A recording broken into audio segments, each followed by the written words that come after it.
What's up, you guys? Welcome back to my channel. If you're a loyal subscriber, thank you so much for supporting me and my content. If you're new here, my name is Morgan. I don't even know what to call myself, like third year / rising fourth year medical student at NYU Grossman School of Medicine in New York City. I share all things lifestyle, pre-med, med school, just surviving and behind the scenes of my life. Everybody say hey!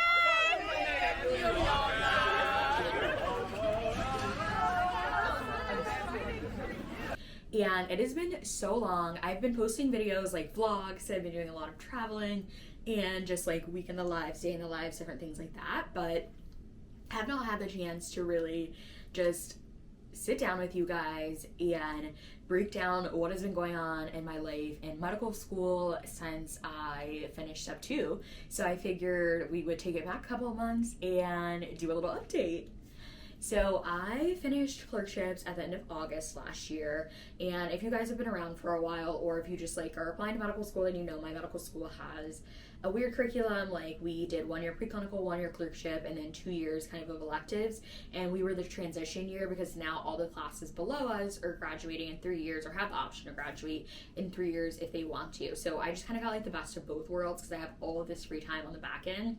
So how am I spending it? So like I said, finished Clerkships in August, and then when I got to September, I studied for the step 2 board exam, took that, lots of videos documenting my study journey, what I ended up scoring on the board exam, all that good jazz. After that, just was hanging out a little bit down south with my family, and then came back in mid-October to start electives, which is essentially what the rest of my medical school curriculum looks like.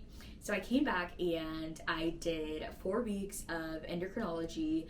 I am like 100% committed to family medicine right now, but the other things that I had considered, I'm really interested in diabetes care, which of course I can do a lot of in family medicine, but I didn't want to totally rule out the idea of maybe doing IM primary care, IM then specializing in endocrinology, but no worries, did that elective, and of course I enjoyed it, but I could tell that it wasn't the career path for me. But that was 4 weeks and it was good. I did inpatient consults for the majority of the time, and then I had a couple of afternoons in the clinic, which was good. And they also have a weight management clinic that they do at the VA, so a lot of the GLP-1 medications, even some of the daily injectables, and now the weekly injectables that most people are familiar with. So it was really cool to learn about that and see the behind the scenes of that. After endocrinology, I actually, what else did I do? I did 2 weeks of intro to PM&R, which I also at some point was also on my radar. So this fall was really about ruling everything out and making sure that I was 100% committed to family medicine so I could just go full speed ahead. So I also did intro to PM&R, which is physical medicine and rehabilitation, which I really didn't know much about, and I think many people in the general public don't know much about, but actually if people in medicine don't really understand what it is. And I wish I had like a great explanation about what it is. I also did a combination of inpatient and outpatient for that, but I would say it's really just about giving people back their quality of life. So inpatient, maybe after someone's had a stroke, you'd be the one that's kind of coordinating whatever they need in terms of PT, OT, SLP, and just helping them figure out what transition back to home or like acute care would look like. And in the outpatient setting, we had a variety of things. We worked a lot with teams from orthotics, giving people braces or limbs, different things of that nature to just give them their function and their quality of life back. And I also got to see a little bit of pain management. One of the doctors did some acupuncture, only saw cancer rehab patients. So it's a very broad specialty. Again, thought the elective was great, but ultimately not what I wanted to do. So then we get to the meat of it. The last 2 weeks of November, headed back to South Carolina, and I was actually able to do a preceptorship, which is essentially an elective, but you are working technically with one doctor or one hospital, and you set it up on your own, usually because our medical school doesn't have exposure to that, or if you want to get unique in-depth exposure that's not already a preformed elective at our medical school. So I did a preceptorship at home at McLeod Health, which is a local hospital near me. They have a great family medicine residency program. And because my medical school doesn't have a family medicine department, again, as we're trying to 100% commit to family medicine, I just wanted to do an actual family medicine elective and make sure it was for me. So it was only 2 weeks because I really just wanted to have some time off at the end of the year to spend with my family and rejuvenate after going from clerkships to step 2 to back electives. But I was able to spend 1 week on their family medicine inpatient service. We only saw adults on this service, but it's basically anybody that comes from their family medicine outpatient center that gets admitted. So they do OB, adults, and pediatric patients.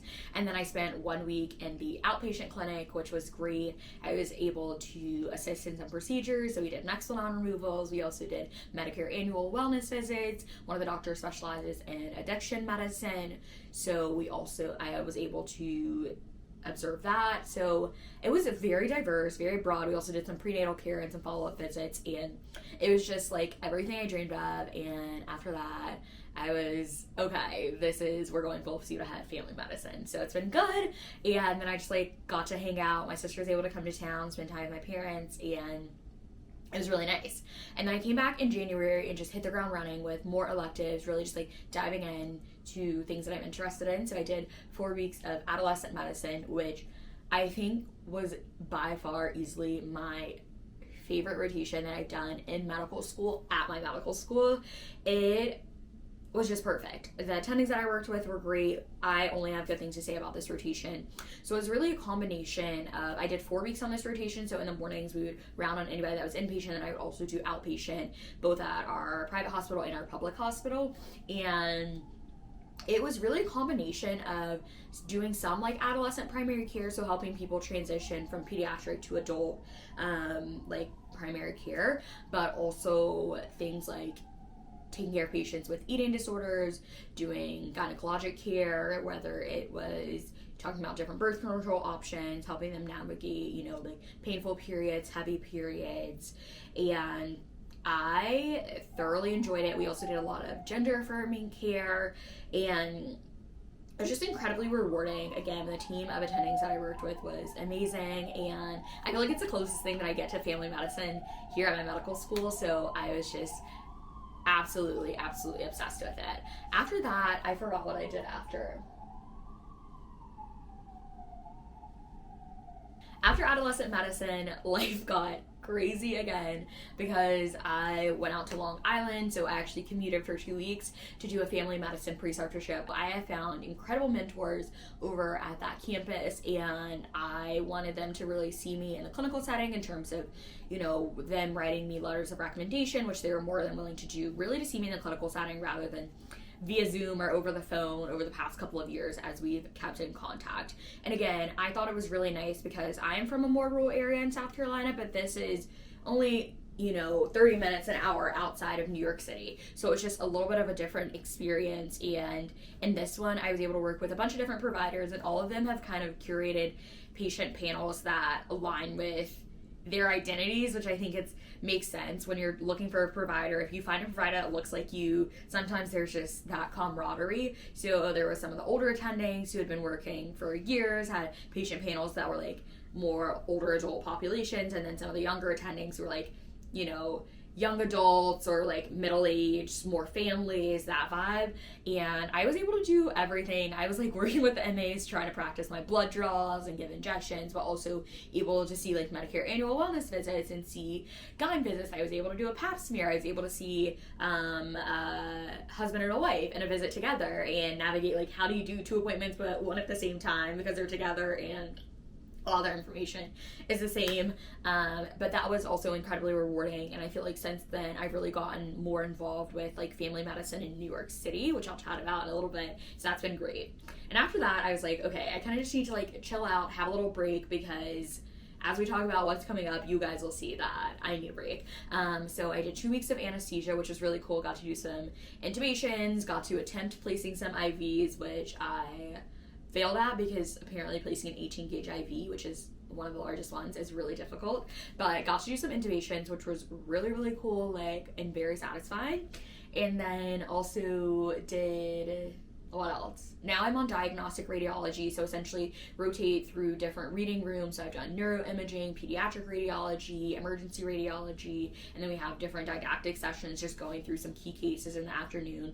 I think that's super helpful. It's something that I've really wanted to do just because I know how to read like ABCDE approach for a basic chest x-ray, but I kind of knew going into my sub-I and away season, I really wanted to make sure that I was like tip-top shape, able to interpret that imaging so I can really like be able to do that as I'm waiting for the reads to come back. And I think it's just a good skill to have, so it's been really good to learn from the radiologist. And then after I finish that up, I will be doing dermatology for 2 weeks. Again, something that I've been interested in, something that I definitely can do in family medicine, but not exactly something that you're going to get a lot of exposure to in residency, just depending on the residency and what electives I choose. So this will be a good opportunity to see like how much dermatology would I maybe want to incorporate into my future practice, and also have that baseline foundation that I can continue to build upon once I get into residency. So that's been that, and throughout this time, we took a long weekend trip to California to visit our friends. We did a weekend trip to Pittsburgh. Most people it was a long weekend. Mine it was shorter because I had to get back for electives. And this upcoming weekend, or this weekend when I post this video, I actually will be in Atlanta visiting my sister. And so it's been so fun. And then coming up in a couple of weeks, like I have my cousins are coming to visit. I'm going on an amazing trip for spring break. So life is just getting like crazy busy, and really just like taking this opportunity. Now that I'm in electives, like in clerkships, you're taking shelf exams at the end of every rotation, which are these like national exams that make sure you understand you learned everything in medicine and surgery that you're supposed to, and then also thinking about step 2. But now that I'm done with that, I don't have any more exams of medical school. It's really just step 3, which is like the third part of our licensing exam once I get into residency. So I really just trying to been taking advantage of when I get out of the hospital, I don't really have anything to do unless I'm preparing a presentation, or of course, if there's an interesting topic or something related to a patient that I'm following, of course I'm going to look it up, but not having to feel like I need to do my Anki, I need to do my UWorld. So I've been taking advantage of that, of really just enjoying the city, going to like more influencer events, and really just hanging out with my friends and reconnecting with old friends. And it's been everything that I could have ever imagined, and it's been beautiful. So I guess the real meat of this is like, what does the rest of my life look like? It is now March of 2025. I graduate in May of 2026. So I really have, this time next year will be match week, and after that, people are pretty much done with medical school. So I essentially have a year left of medical school. And of course, during that time, I have to apply to residency. That'll happen around September. And so really just making sure that, of course, I'm gonna have the written components of my application together. I'll have to update my CV. I feel very good about the people that I have in my corner in terms of writing letters of recommendation, so I'm very happy about that. So it's really just like figuring out where I want to go to residency, which is probably the most stressful part, and putting that application together. And then a couple of requirements. So at my school, we have to do 2 sub-Is. So sub-Is are called sub-internships because the first year of residency is technically your intern year. So the sub-Is are where you're pretending to be an intern. So you take on more responsibility, whether it's doing a 24-hour shift, or whether it's doing call shifts. You try to take more patients, so maybe where you're taking 2 to 3 clerkship year, you're going to try to take 4 or more. If you're on surgery, then you would be actively involved in more assisting in the surgery instead of maybe just like retracting and stuff like that. So at my school, it's either medicine, pediatrics, or surgery. So I'll be doing the medicine sub-I in May, which I'm excited about. And then also we have to do a critical care sub-I. So that could be like in any of our intensive care units, and that'll be in April for me. And I'm not exactly sure where I'll be, but once I figure it out, I'll let you guys know. And then outside of that is like away rotations for students. So for different specialties, some people are doing away rotations. Some people have to do away rotations. Some people are doing it because maybe they want to go to residency in like a specific geographic region that they don't have as many ties to, like California, for example.